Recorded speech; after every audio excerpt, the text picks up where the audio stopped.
it's Mike, it's Spitfire. Hey, I want to talk today a little bit about spears. Spear is the single most important thing on your spear gun, okay, first and foremost.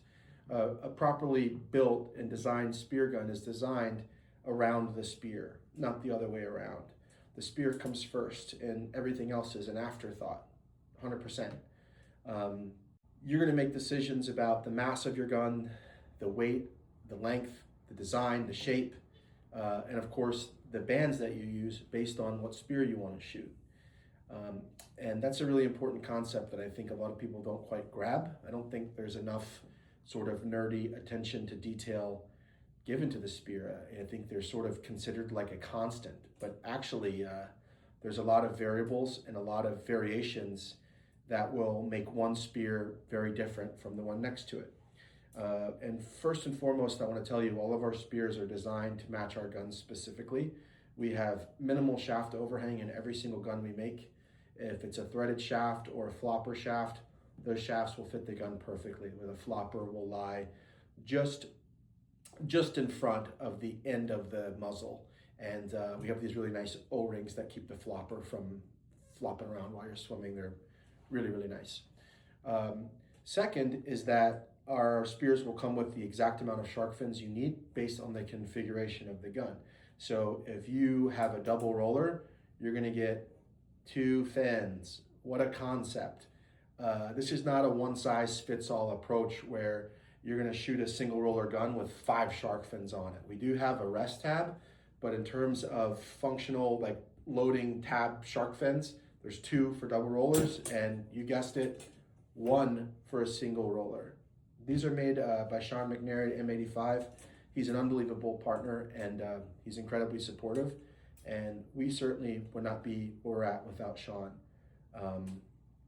And we didn't pick M85 because we love Sean. We picked M85 because their spears are the best, and it just so happens that Sean is a cool dude. If he made the best spears and he was an asshole, we'd still buy the spears, trust me. And I figured I would give you guys a little bit of an insight about some of these variables I talked about just a second ago, and you can see how much some manufacturers miss the point. You know, spear gun kinetics are not simple. They're not always obvious, but they're not that crazy complicated either. And one of the most important sort of keystone points when you're thinking about spear gun kinetics and how to make your spear gun efficient and powerful is about length of the band stretch. That's why we make roller guns, because you get more drive length for the size than you do on a conventional gun.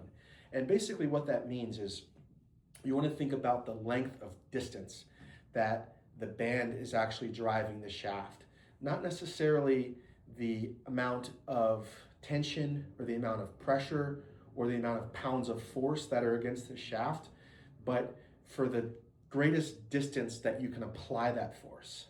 And because rollers have tension both on the top and the bottom of the gun, you have a massive advantage over a conventional spear gun when it comes to power for your respective length. And you can think of it with a very simple analogy. If you're trying to move a heavy object like a spear, imagine punching it. And you can sort of use that idea as the effect that you get with a short, very high tension, snappy band over a shorter distance. You have this effect where you're gonna jolt something, but not really move it. And an efficient band setup that is stretched over a longer distance would be the equivalent of a gradual push against that object. You move it further over time. You move it a further distance because you have more pressure applied for a longer period of time. And spear guns, this concept gives you lower recoil, a higher overall shaft velocity, and more balance. Your spear gun power is nothing without balance, absolutely nothing.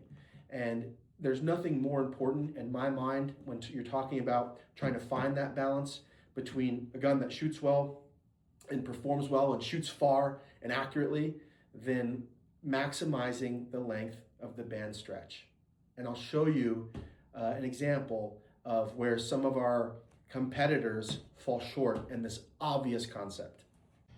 So now that we have covered sort of the core idea of band stretch and length of band stretch and why that matters, I want to show you what pretension looks like on a Spitfire double roller.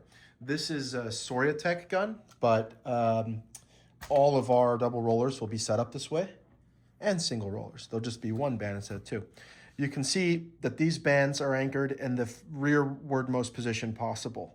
And again, this is done to achieve the longest possible length of band stretch. And if you look at where these connect to on top of the spear, it's even further back. So this is a tremendous amount of distance per length. So it's really, really efficient, easy to shoot, easy to load, hits hard, flies fast, efficient, balanced package. Now I want to show you an example. And by the way, we're able to achieve that because of the way these spears are made. Our shaft fins are as far back as possible. And this gives you a massive advantage over just about any other spears that are commercially available. This is a South African style spear. So this is a type of spear you would find on a Rob Allen gun, a Mako gun, not an Ocean Ammo gun. They get their spears from China, but you get the idea. So to give you a real world sort of calculation, I've measured these spears from the back of the shark fin to the middle of the notch where this will load into your trigger mechanism. And I've done this ahead of time so that this video isn't an hour long. I made all of these measurements from all three shark fins. 1, 2, 3. You can see that our first fin is 1 inch from the center of the trigger mech notch. Number 2, 2.5. Number 3, 4.25. Here's the stats for the South African style spear. It's the same length, okay? This is a spear that fits a 130 centimeter gun. That's what these spears are for a 130. You add all these up, the total distance on ours, 7.75 compared to 14.75. It's a variance of 7 inches.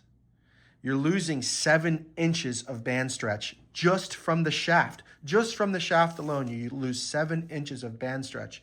And if you calculate that 7 inches of band stretch into a percentage on a 130 centimeter gun, you're looking at 13.68% efficiency loss because your spear from South Africa is actually a piece of shit.